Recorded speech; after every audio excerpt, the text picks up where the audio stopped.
Hello and welcome to Views on News. I am JawadTehami. The leader of the Syrian Salvation Government, Mohammed al-Bashir, has taken over the role of the interim Prime Minister in Syria. Now this development came after the head of the Hayat Tahrir al-Sham, Abu Muhammad al-Julani, and Assad regime Prime Minister Muhammad al-Jalali reached an agreement about the transfer of power to the Syrian interim government. In a statement, Mohammed al-Bashir said, let me quote him, "I will serve as the Prime Minister until March 2025, ensuring a peaceful transition and providing leadership during this crucial period," unquote. Now, what does this particular development signify? Does it give hope to the people over there in Syria, since they've been suffering since 2011, since this particular civil war erupted? Also, Hayat Tahrir al-Sham leader al-Julani says senior officials of Assad regime who were involved in torturing the political prisoners will be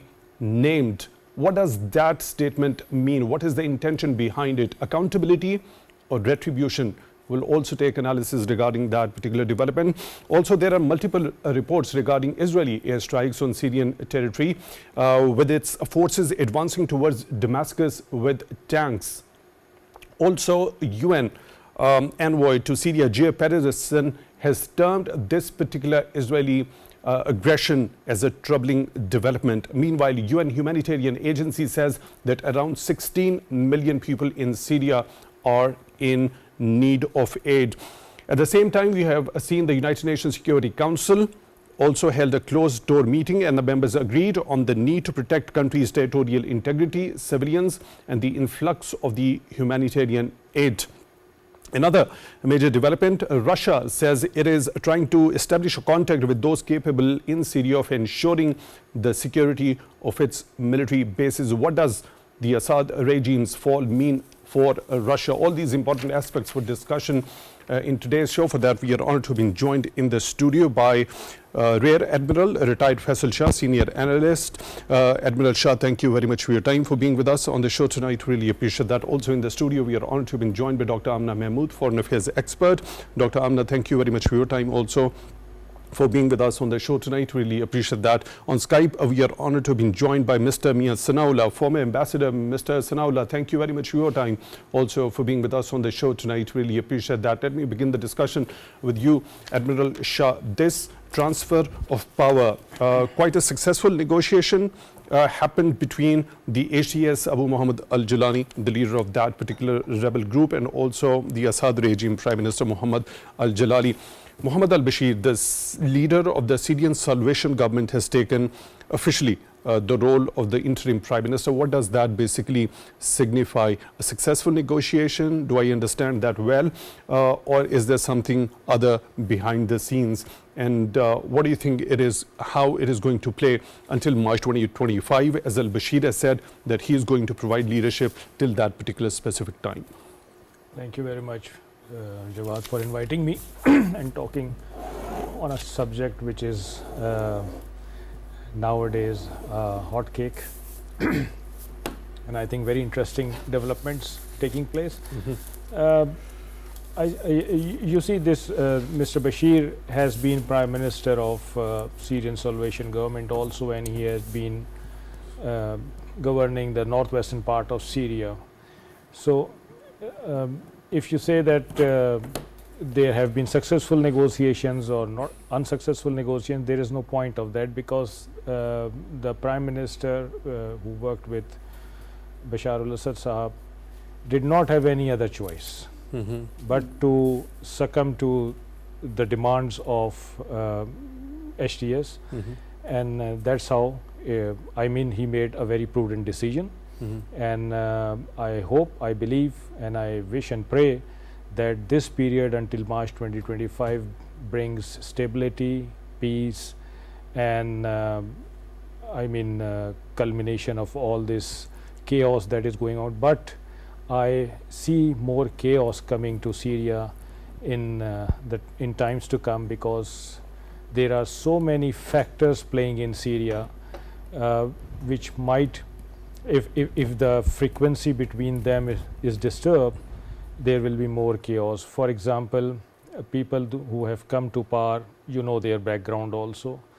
So there is opposition to them also. There are warring and different factions and groups working in Syria right now, and they might have a conflict in between. Then those countries and big powers who have receded their influence from Syria as of now would like to reinstate it through some proxies, through some groups, through some factions. So there is a likelihood of civil war. There is a likelihood of graver consequences that have so far happened, and I do not wish people of Syria to regret this change. I do not want them to recall the time of Assad family which they have actually get rid of. Right, Dr. Amna, how do you look at this particular development, the transfer of power towards an interim government over there in Syria after the face of it, those those successful negotiations between the head of Hayat Tahrir al-Sham leader Abu Muhammad al-Julani and the Assad regime Prime Minister Muhammad al-Jalali? How do you look at this particular event firstly, and secondly, how do you think this particular transfer of power until March 2025, till that particular time when al-Bashir is going to serve as the interim Prime Minister there? Yeah, thank you, Jawad. I think I agree with Marshal Saab. He is very right that there was no way out for Mr. Bashir to except to either go with the rebels, or they were succeeded in conceding the Damascus, and the other way may be that he might be jailed or he might be assassinated, and he might be forced to leave Damascus. There may be any option. So I think that this is the best option that he can serve, and he would be in good books, because you know these fighting forces, the opposition forces fighting for evacuation of President Assad, they actually need someone insider to support, because they are not having any experience of government, because governance and freedom fighting is totally different avenues. So I think that that would be in favor, and they negotiated. They might have negotiated. They might have compelled him and convinced him to be there. Otherwise, he would be exiled. I think that this is good. This is good for Syrian government. And period of March, you know, just 3 months are left. Those 3 months would be the process of transition from a dictatorial regime to an opposition, which the so-called people support regime. That would be good for, and if that would be successful, then there can be a smooth transition. Otherwise, there would be a civil war again, because this group HTS is consisted of 5 main groups and then 50,000 multiple groups. And I think that the small factions having their own interests are supported by their own proxies, the regional powers and international powers as well. And as my colleague mentioned, that those groups would try to regain their position, especially like Russia, like Iran. Their proxies are lost now and for the time being. And at the same time, intervening power Israel, they would be beneficiary of the position, and they will complicate the situation. I think that Israel would take this opportunity to gain maximum territory of this Syria, and then they would insist to retain it as they did in case of Golan Heights.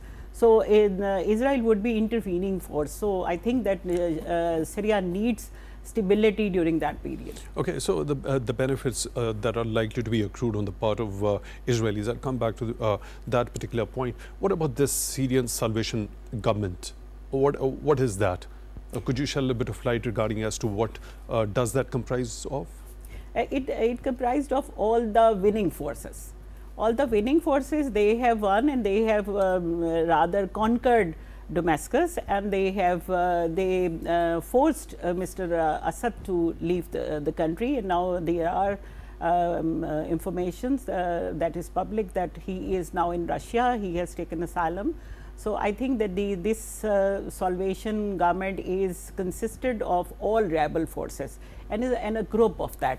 And above all, Mr. Julani is the head, and he is actually instrumental in giving command, and he was previously, rather now he's declared as a terrorist and designated as a terrorist by the whole West and United Nations. But now, since he is the conqueror, he has won, so he is being supported by the whole West. Mr. Biden gave statement, Netanyahu along with Mr. So what is going to be the Netanyahu. likelihood of his name or his entity's name being waived off from that particular sanctions list? I think that would be used again as a bargaining chip by the West to recognize his legitimacy as the head of the salvation government.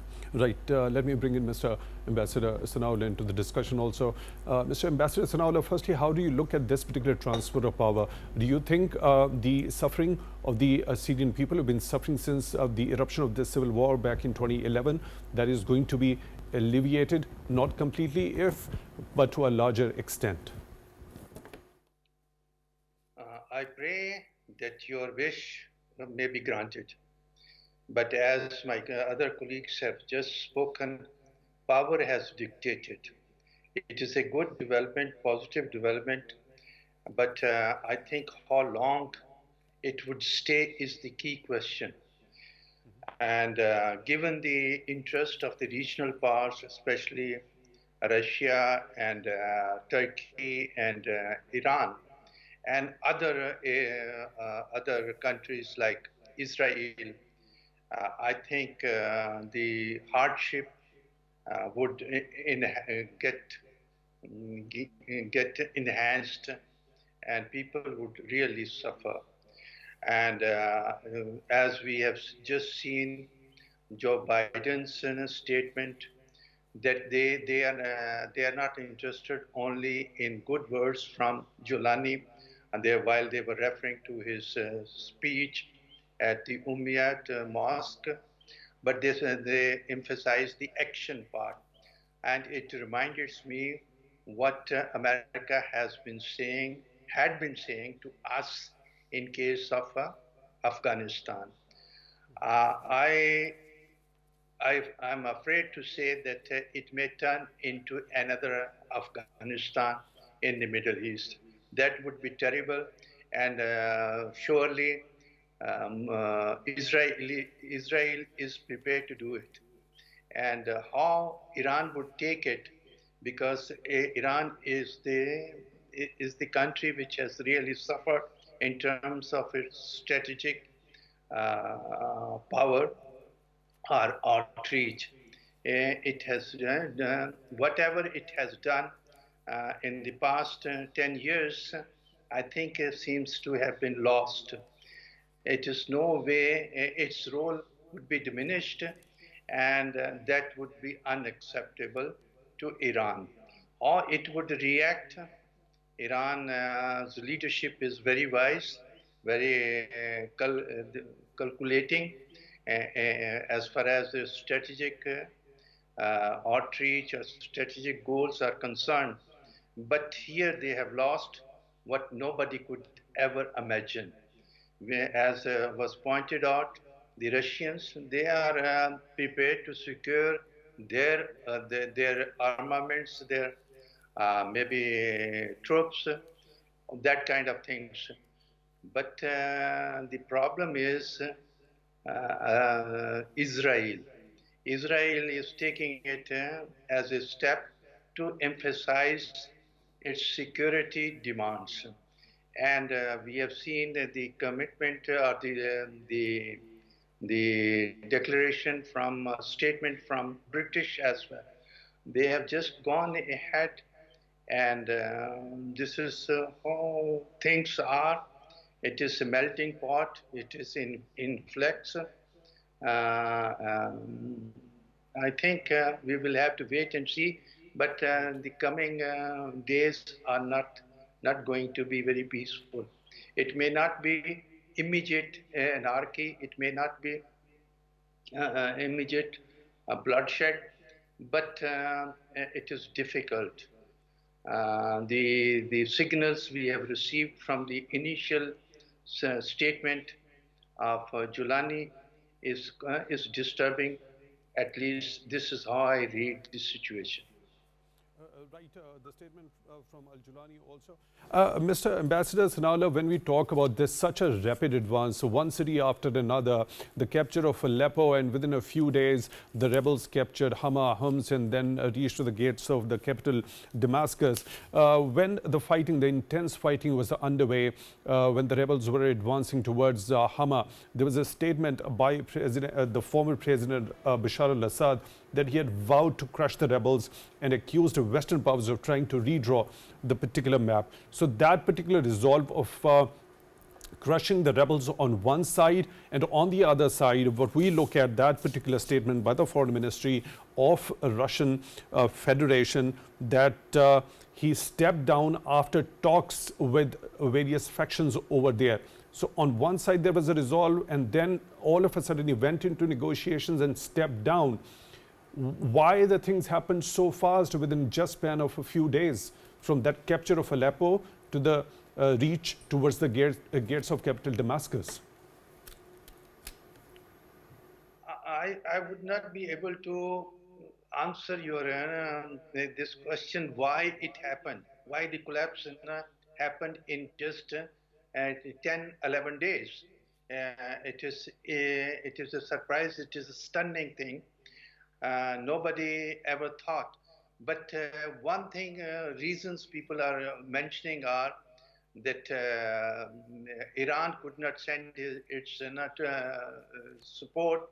It is Hezbollah was not there, and then the Russians' preoccupation with Ukraine and their inability to participate, and the refusal of the Assad to accept the Turkish demand or request to talk to Julani, and these are the factors. But I think people were already fed up with Assad, and Assad has been in power with the help of Iran and Russia and some other maybe the developing geopolitical situation in the region, and that was conducive for them. But Gaza and has taken it all. Iran's eroded support taken it all, and otherwise all those land routes which General Soleimani created to bring armament, missiles, that kind of things have been gone now. So it is a culmination of many factors which have been in the swing, and but nobody expected that he would collapse. Rather, people thought that by the beginning of 2024, his government has stabilized. Otherwise, he could have gone in 2004. This is the situation. And then there is Arab world is not fully with him.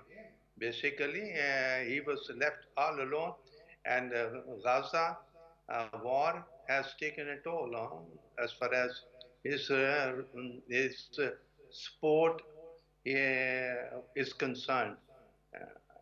It was a difficult situation for him, and he didn't expect it. Right, Mr. Sanaullah, your point is well taken. Admiral Shah, now that's before this fall of Assad regime, the 70% of the territory was under the government's control. Now, as we see the advance of the rebels capturing Aleppo and then into Hama and Homs and then at the gates of Damascus, it was without any sort of resistance. With that particular statement, it was very swift, just within a few days. What about that rest of the 70% territory that was under government control of Assad regime? Do you think that is going to be directly governed by the interim government for the next couple of months till that particular new government is formed, after this particular power is transferred to the new one? I think now, because the new interim government is a central government in Syria, so it will have its jurisdiction over whole territory of Syria, barring few pieces of land which are still under control of others like Turkey has a buffer zone established in the north of Syria that will remain under Turkey. And then there is an American outpost also in southeast of Syria, so that will remain under their control. But I think by and large, rest of the country will be under the central government. But I would also like to dilate upon the question that you put to Ambassador Why did it happen so fast? Yes. I think it was a very smart move by the people who supported HTS, because this was the most ripe time to do it. There were three main actors who were helping or supporting Bashar al-Assad since 2011, and we all know that it was Hezbollah. Hezbollah was supported by Iran and then Russia. So if you see, all three of them were engrossed in their own conflicts. Like Hezbollah was in fight with Israel, and its capability was much degraded by Israel, and recently they had ceasefire agreement between both of them also. Then Iran again was in direct confrontation with Israel for the first time, and last attack of Israel, as the reports say, had caused much damage to Iranian military capability.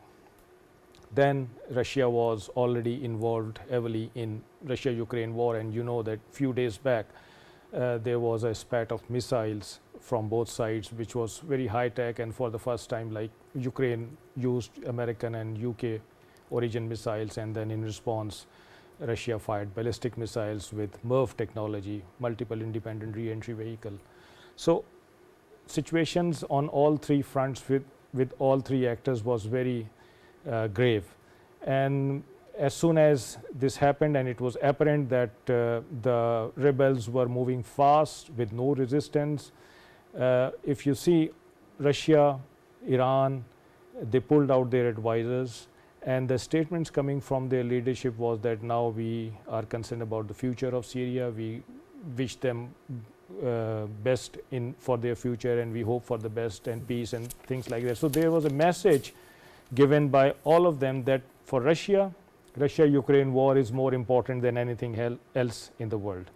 For Iran, its own sovereignty and territorial integrity is more important than Syria, and there have been voices in Iran also from the public that look at your own self, have a look inside Iran instead of looking out of Iran and helping others. But Syria in fact provided a very important conduit for Iran to support Israel, Hezbollah against Israel. Now that conduit is cut off. That's why I say that probably, as Ambassador Saab has also said, and Madam Amna has also mentioned, that now these receding powers would again like to regain their influence, because Syria has been a very important country for them, for their operations against Israel in Middle East, their operations in Africa, and in other areas. Okay, so Dr. Amna, what's your understanding when you talk about this particular statement by Hayat Tahrir al-Sham leader Abu Muhammad al-Julani, when he has announced rewards for those people who are going to name those officials which were involved in war crimes as well as torturing the political prisoners over there?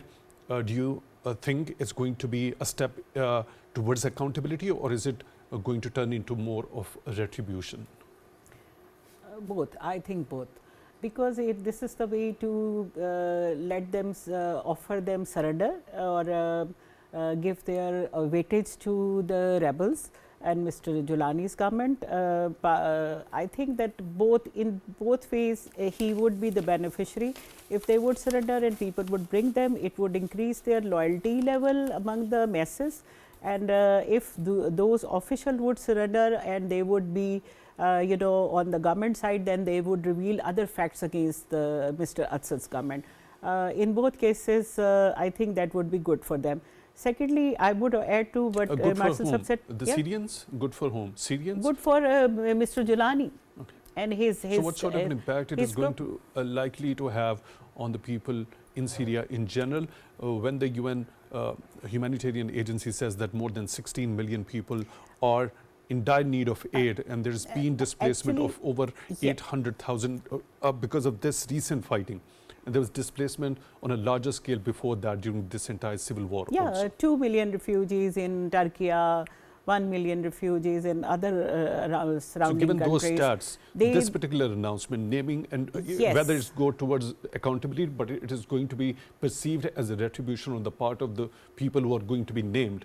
So don't you think it's going to give a actually constitute a cycle of resentment again over there, leading into dire consequences? Actually, we are talking about the formation of interim government.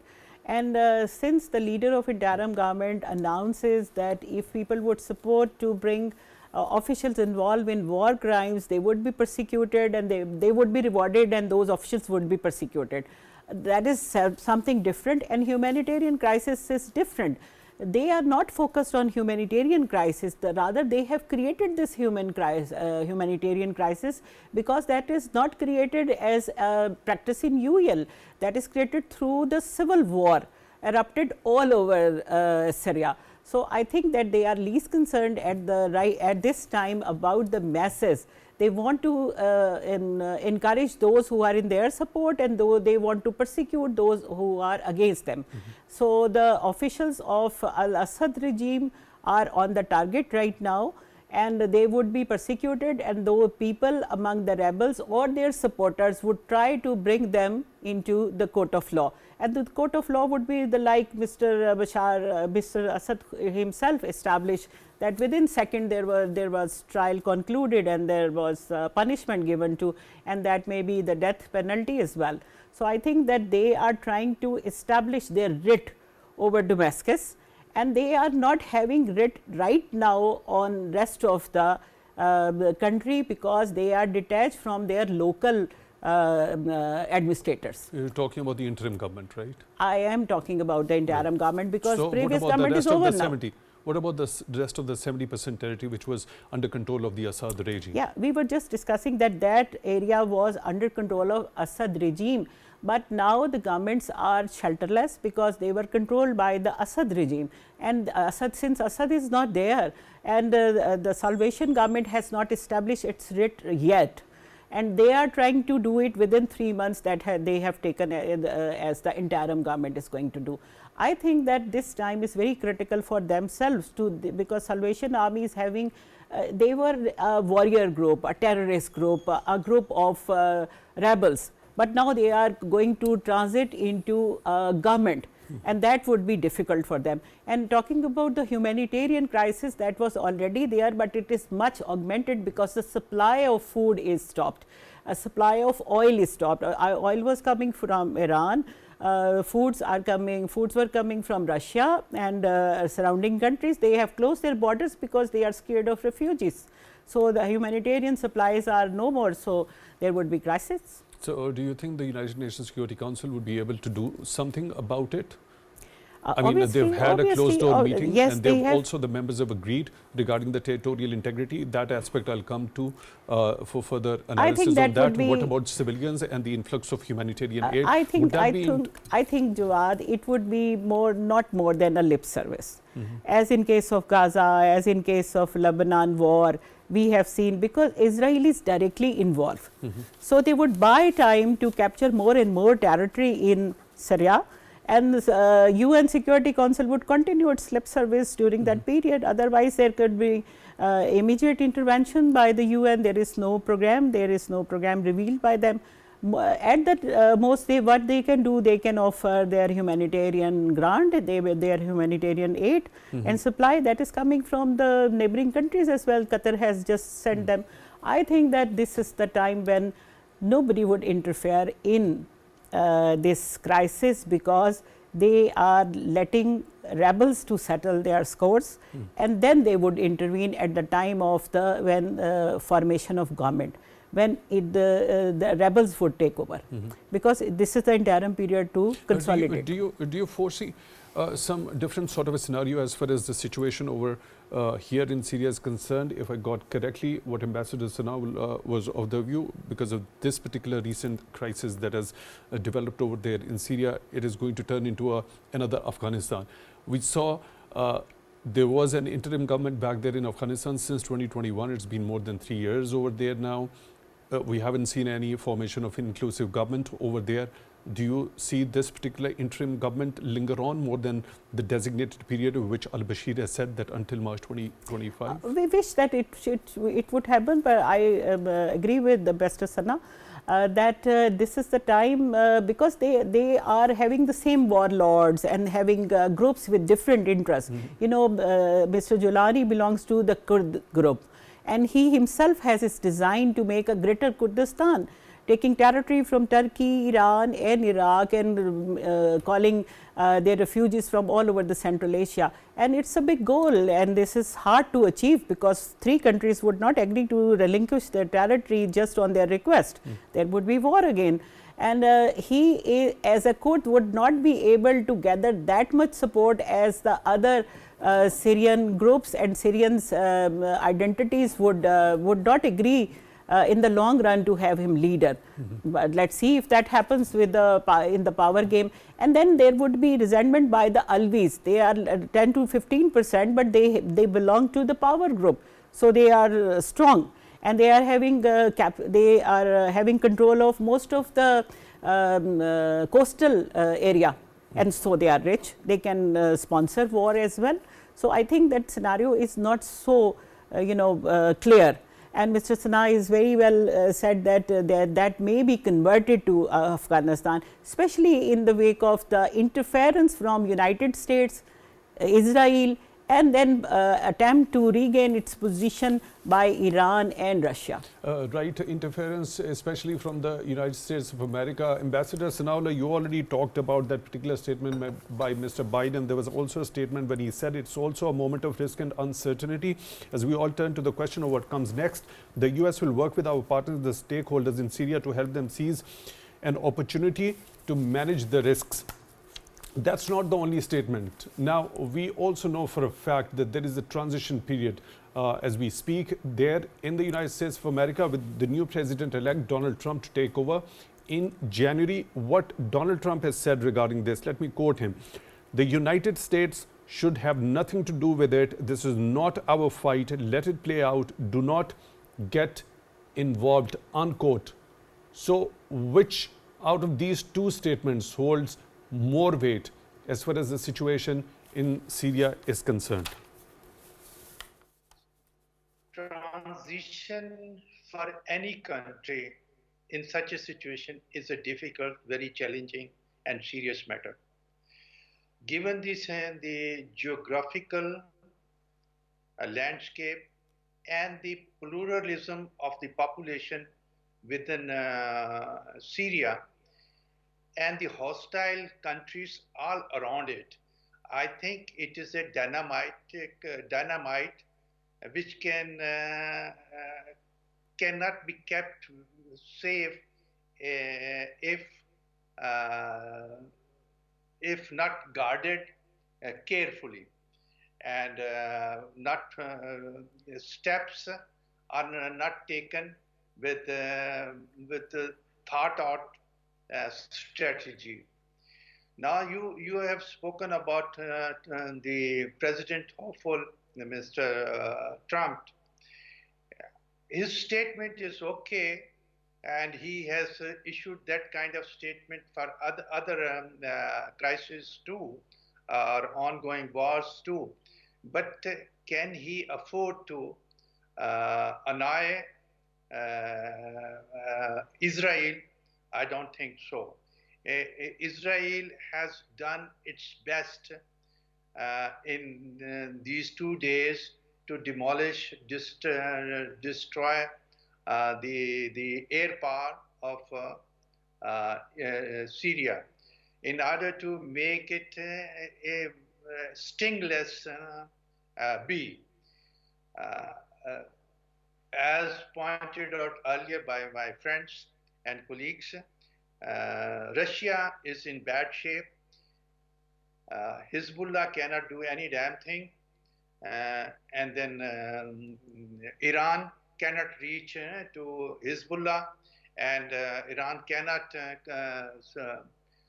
even take revenge of many attacks Israeli forces have done earlier. So it is a situation whereby US may not come out openly, but would be backing Israel. And the European would be backing them just on the pretext of securing safety, security, and everything for defense of Israel. It would be a lame excuse, but a powerful excuse by powerful people. And those who think sovereignty and principle in international law are very important. Some ideas which gave rise to UN are very powerful, equality, etc. They would be disappointed. And it is a bad situation. Not that Mr. Assad al-Bashir was fine. You will see plenty of stories, some of them true, some of them exaggerated about what he did to many people. Of course, he was a dictator. His family was a dictator. But these kind of stories you can hear in any developing countries where democracy is just is existing in name. So life is going to be very tough. Already those who have fled from here and they have sought asylum in countries, in European countries, their request has been frozen. So those poor people would suffer. And the population, main populations, which is sectarian-based regions would suffer. Then there is a shortage of food, there is a shortage of oil, and that kind of things. Life would be tough for Syria. Already they have suffered too much since this civil unrest started. And don't forget, Julani is a mujahid, al-Qaeda type person.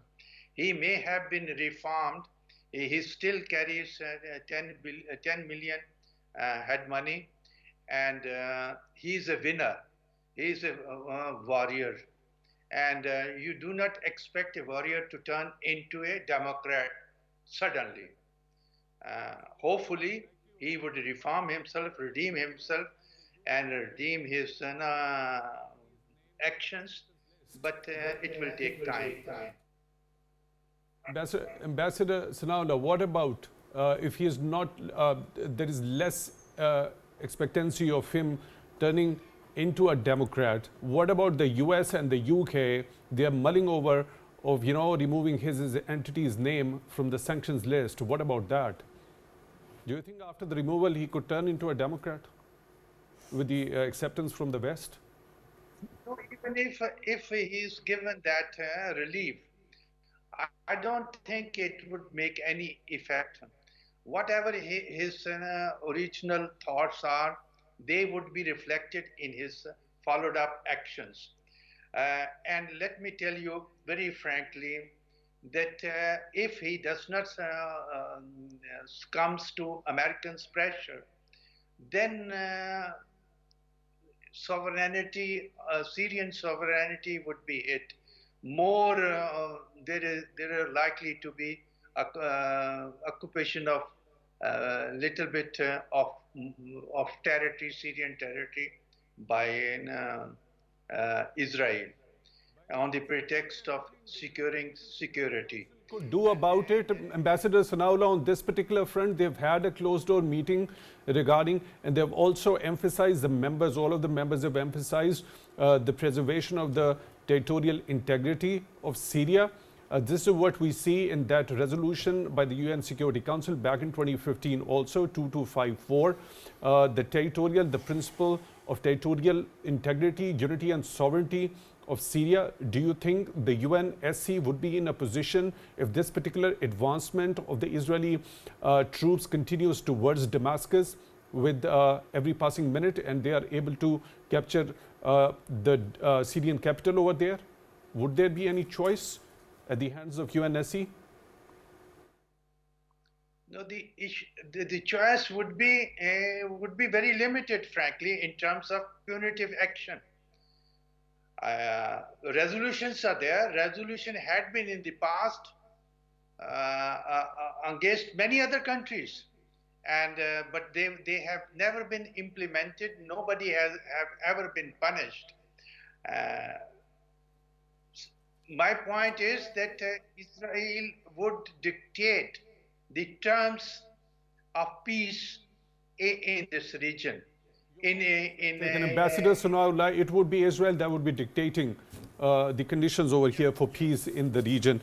Unfortunately, we are short of time. Let me once again go back to Admiral Shah. Admiral Shah, by looking at these two different statements, one from incumbent President Joe Biden, and the one by incoming President in the United States of America, do you think there could be a considerable shift in the policy of the United States of America once Donald Trump takes over power?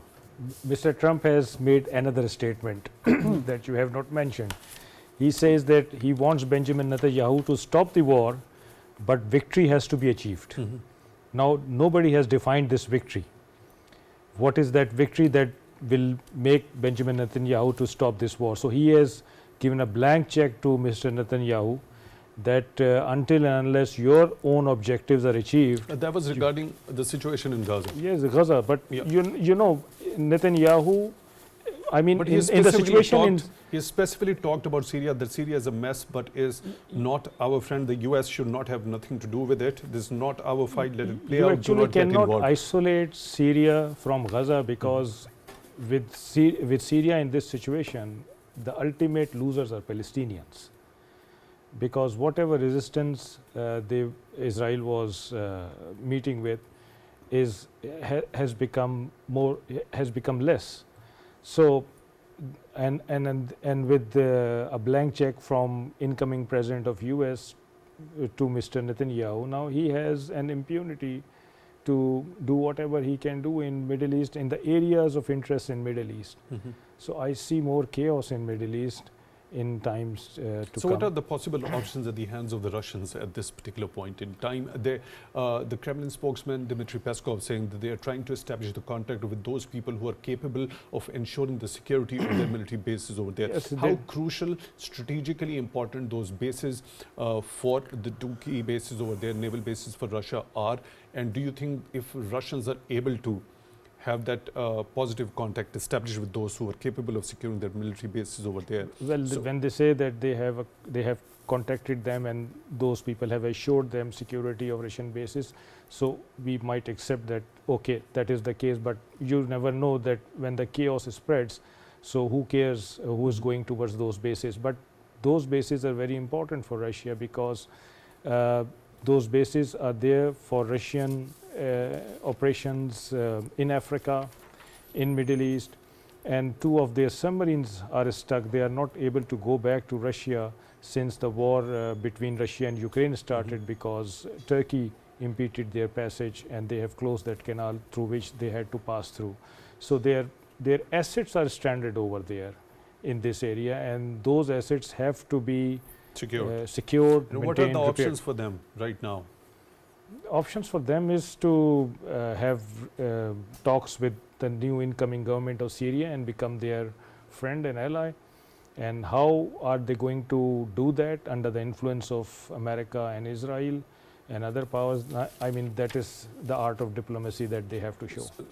Okay, so one last quick comment regarding as to what could be the possible options at the hands of the UNSC when it comes to Israelis advancing towards Damascus at this particular point. I think lip service that they have already made, and they will be continue doing that. Dr. Amna, what do you think I agree about with the Israeli? Admiral. He's very right that Russian presence is very important, but I don't think that Israel or United States would dare to attack directly on those naval bases, because that would provoke Russia to directly intervene if their interests would be damaged. Rest, they would attack all over Syria, and Mr. Trump would keep silent. You know, if you remember, Obama once gave this statement, there would be not a single boot on Syria, but there were American boots, they fought, they participated. But right now, I think that US would refrain from direct intervention, and they would just support the proxies. Dr. AmnaMahmood, Foreign Affairs expert, thank you very much for being with us on the show tonight. Really appreciate that. Mr. Rear Admiral, retired Faisal Shah, Senior Analyst. Mr. Shah, thank you very much for your time also for being with us on the show tonight. On Skype, we were joined by Mr. MianSanaullah, former ambassador. Ambassador Sanaullah, thank you very much for your time also for being with us on the show tonight for this insightful discussion. We really appreciate that. With that, we come to the end of today's show. Till the next one, take good care of yourselves.